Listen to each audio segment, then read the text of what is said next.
IceCube is a neutrino telescope situated at the geographic South Pole, where we are searching for neutrinos from the cosmos. For that purpose, many optical sensors, so-called photomultipliers, have been deployed into the deep glacial ice. Here in the laboratory, we are testing new photomultipliers that will expand the detector in the near future. The most prominent element in this laboratory is the cooling container. It enables us to test devices at temperatures down to -25 degrees centigrade, which are the typical temperatures of the deep glacial ice at the South Pole.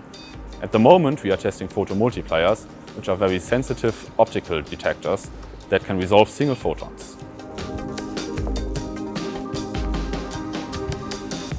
In this laboratory, students can characterize photomultipliers, improve the testing facility, and write analysis software.